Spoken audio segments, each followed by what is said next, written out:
Elias, o profeta que nunca morreu. Que jornada Elias teve!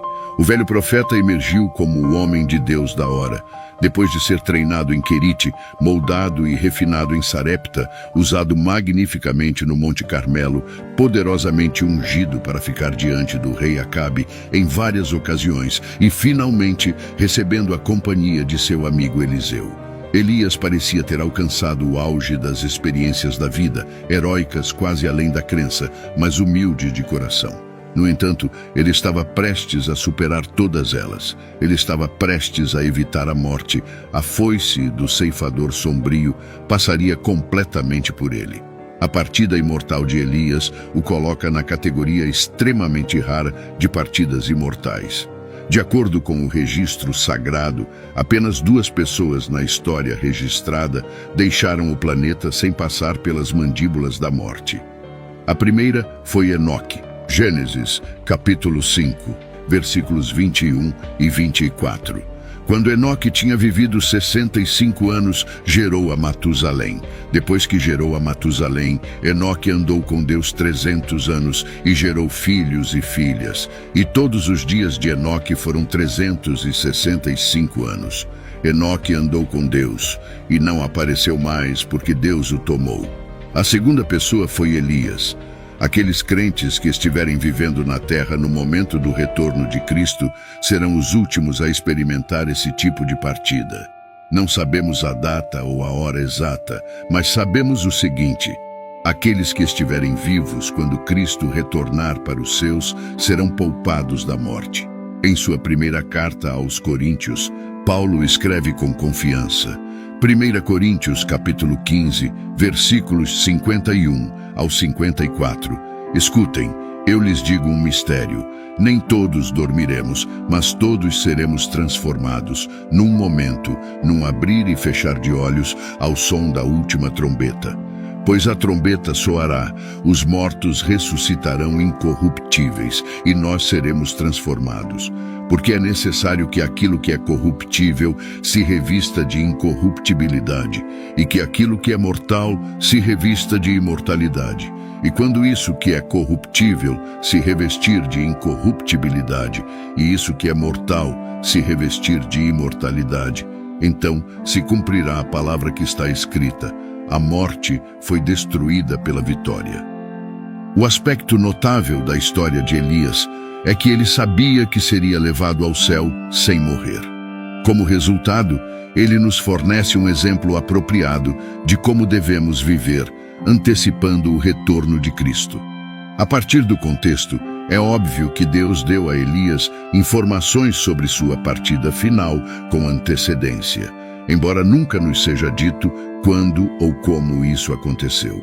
Como veremos, Deus também revelou isso aos filhos dos profetas e a Eliseu, o amigo próximo do profeta e seu sucessor divinamente designado. 2 Reis, capítulo 2, versículos 1 ao 12, narra o momento em que Elias é levado ao céu. Quando o Senhor estava prestes a levar Elias ao céu num redemoinho, Elias e Eliseu partiram de Gilgal, chegando a um lugar chamado Betel. E disse Elias a Eliseu: fica aqui, eu te peço, pois o Senhor me enviou a Betel. E Eliseu respondeu: tão certo como vive o Senhor e como vive a tua alma, não te deixarei. Então eles foram a Betel. Os filhos dos profetas que estavam em Betel saíram ao encontro de Eliseu e perguntaram a ele: sabes que o Senhor vai tirar o teu senhor hoje? E ele respondeu: sim, eu sei, calai-vos. Elias disse a Eliseu: fica aqui, eu te peço, pois o Senhor me enviou a Jericó.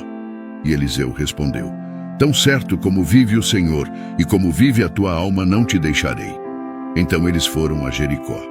Os filhos dos profetas que estavam em Jericó se aproximaram de Eliseu e perguntaram a ele: sabes que o Senhor vai tirar o teu senhor hoje? E ele respondeu: sim, eu sei, calai-vos. Elias disse a Eliseu: fica aqui, eu te peço, pois o Senhor me enviou ao Jordão. E Eliseu respondeu: tão certo como vive o Senhor e como vive a tua alma, não te deixarei. Então eles foram juntos ao Jordão. Os filhos dos profetas fizeram a mesma pergunta a Eliseu em Betel e Jericó. sabes que o Senhor vai tirar o teu senhor hoje? E ele deu a mesma resposta: sim, eu sei, calai-vos. Eliseu reconheceu que este era o dia em que Elias seria levado, e ele pediu aos filhos dos profetas que ficassem em silêncio. Ele compreendeu a importância desse momento de reflexão para Elias e a necessidade de paz e tranquilidade. Eliseu percebeu que Elias estava imerso em um período único de reflexão e precisava de paz e silêncio. Ele pediu aos jovens profetas que não fizessem perguntas, dando a Elias espaço para pensar e refletir sobre o que estava acontecendo. Gilgal foi o ponto de partida. De acordo com Josué 4, Gilgal foi o local do acampamento das crianças de Israel após cruzarem o Jordão e entrarem em Canaã. Se você se lembra da história bíblica, esse foi o ponto em que eles ainda estavam seguros, logo antes de começarem sua invasão no território inimigo. As pessoas subiram do Jordão no 10º dia do primeiro mês e acamparam em Gilgal, na extremidade leste de Jericó. Josué, capítulo 4, verso 19. Gilgal foi o ponto de partida para a jornada final de Elias. O próximo destino de Elias foi Betel, um lugar de oração. Betel significa casa de Deus, e é onde Abraão construiu um altar e frequentemente se encontrou com o Senhor. Dali, ele seguiu em direção às colinas, a leste de Betel, e armou sua tenda, com Betel a oeste e Ai a leste. Ali, ele construiu um altar ao Senhor e invocou o nome do Senhor. Gênesis 12, versículo 8. Finalmente, Elias foi para o Jordão, que era um lugar de morte, não apenas morte física, mas também a morte do ego. Lá, Elias lembrou os dias em que havia entregado a força de sua própria carne e morrido para seus próprios desejos e planos. Ao longo dos anos, esse homem determinado de Tisbe havia aprendido a confiar em seu Deus em vez de em si mesmo. Ele havia aprendido a andar na força do Senhor, não na sua própria. Ele havia aprendido a se submeter, esperar e obedecer. Tal autonegação não é algo que venha naturalmente, é uma virtude aprendida, encorajada por poucos e exemplificada por ainda menos, especialmente entre aqueles que se tornaram conhecidos como personalidades do tipo A. Os profetas são notórios por terem esse temperamento, o que torna a conquista de Elias ainda mais notável. Ele era a argila mais maleável nas mãos de seu mestre, sem recuar diante do heroísmo. Como mencionado anteriormente, ele produziu seu melhor trabalho sob a sombra do Altíssimo. Sua foi uma vida poderosa, porque ele havia alcançado um ponto em que acolhia a morte de seus próprios desejos, se isso significasse a manifestação da maior glória de Deus. Há um Jordão que é o destino final para todos nós. Claro, a maioria de nós não tem ideia de quando chegaremos ao Jordão. Pode estar décadas à frente ou talvez não. Mas há também outro tipo de morte, a morte do ego, quando aprendemos a necessidade da autonegação. Essa morte faz parte de tomar a nossa cruz e seguir Jesus. Quem não toma a sua cruz e não me segue, não é digno de mim. Mateus 10, versículo 38. Quando finalmente aprendemos a fazer isso, que é um difícil rito de passagem, a paz reina suprema. Separar-se palavras de partida, Eliseu disse a Elias quando chegaram ao Jordão, seu destino terreno final: tão certo como vive o Senhor, não te deixarei. Elias estava tentando se afastar de Eliseu desde Gilgal, e eu não acredito que ele estava tentando se livrar de Eliseu tanto quanto estava colocando seu companheiro próximo e seu futuro sucessor à prova. Elias disse: você talvez não queira me acompanhar a Gilgal, Betel ou Jericó, e certamente não cruzar o Jordão, mas Eliseu foi inflexível. Ele permaneceu ao lado do velho profeta. Ele estava ali do começo ao fim. Isso é o que Eliseu fez. Ele disse a Elias: estou grudado em você, meu amigo. Você não vai se livrar de mim. Eu estou aqui o tempo todo. E Eliseu disse: tão certo como vive o Senhor e como tu vives, não te deixarei. Então, os dois seguiram adiante. Segunda Reis 2, verso 6. Não precisamos todos de alguns Eliseus em nossas vidas. A cena mudou abruptamente quando os dois homens chegaram à margem do Jordão. E agora chegamos ao evento miraculoso. Segunda Reis 2, versículo 7 ao 10. 50 homens dos filhos dos profetas foram e ficaram a certa distância, e eles também ficaram junto ao Jordão. E Elias pegou sua capa e a enrolou e bateu nas águas, e elas se dividiram para um lado e para o outro, de forma que eles dois passaram a pé enxuto. E aconteceu que, quando passaram, Elias disse a Eliseu: "Peça o que quiser de mim, antes de eu ser levado de você." E Eliseu disse: "Peço que haja sobre mim uma porção dobrada do teu espírito."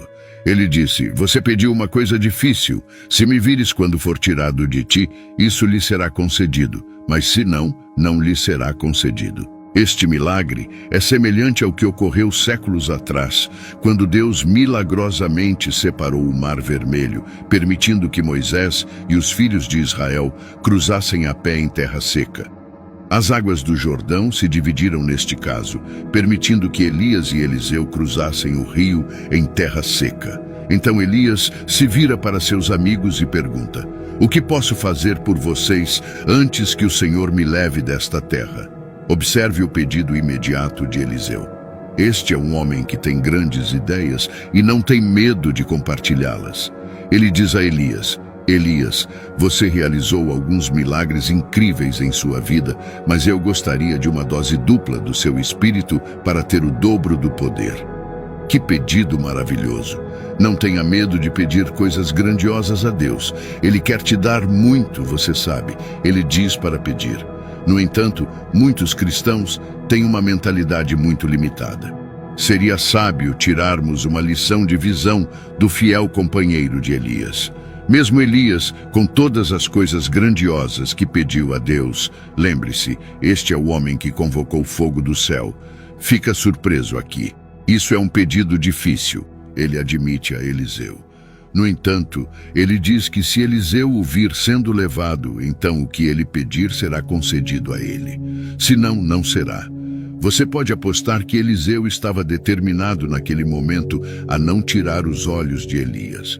Mas ele não teve muito tempo para sentar e assistir. Aconteceu sem mais delongas. Segunda Reis 2, verso 11. Enquanto andavam juntos e conversavam, eis que um carro de fogo com cavalos de fogo separou os dois, e Elias subiu ao céu num redemoinho. Eles estavam andando juntos e conversando. Elias não estava pregando ou profetizando naquele momento. Eram apenas dois amigos próximos, andando e conversando juntos. Deve ter sido um momento fantástico. Um carro de fogo e cavalos de fogo apareceram, e Elias subiu ao céu em um redemoinho. A Bíblia diz que ele foi levado assim, num instante. Segunda Reis 2, versículo 12 ao 15. E então Eliseu viu isso e clamou: meu pai, o carro e o cavaleiro de Israel." Mas ele nunca mais viu Elias. Ele pegou as roupas que tinham caído de Elias e voltou para a beira do Jordão. Então ele pegou o manto de Elias que tinha caído dele, bateu nas águas e disse: "Onde está agora o Senhor, o Deus de Elias?" E quando ele feriu as águas, elas se dividiram para os lados e Eliseu atravessou. Quando os membros da Irmandade dos Profetas de Jericó viram isso acontecer, disseram: "O espírito de Elias repousa agora sobre Eliseu." E foram ao encontro dele, inclinaram-se até o chão diante dele. Elias partiu, mas o plano de Deus nunca falhou. Saía Elias, entra Eliseu. Não podemos deixar de nos perguntar se Eliseu não estudou aquele antigo manto nos anos seguintes, lembrando-se daqueles gloriosos dias em que seu mentor e amigo ficou sozinho representando a presença de Deus e proclamando a mensagem de Deus. A memória do mais velho Elias, um homem de heroísmo e humildade, serviu para fortalecer o mais jovem Eliseu, a quem Deus destinava a usar com ainda mais poder. Neste relato inspirador da transição de Elias para Eliseu, vemos a continuidade do plano divino ao longo das eras. Elias, o profeta de poder, partiu, mas seu manto de autoridade não caiu no esquecimento. Eliseu, o profeta de duplo poder, emergiu, pronto para assumir o chamado de Deus. Quando um servo de Deus deixa este mundo, seu legado e influência não desaparecem. Deus tem um plano perfeito e contínuo para sua obra na terra. As histórias de Elias e Eliseu nos desafiam a buscar não apenas a obra do Senhor, mas também seu espírito. Devemos nos lembrar de pedir a Deus grandes coisas, pois Ele deseja nos abençoar abundantemente.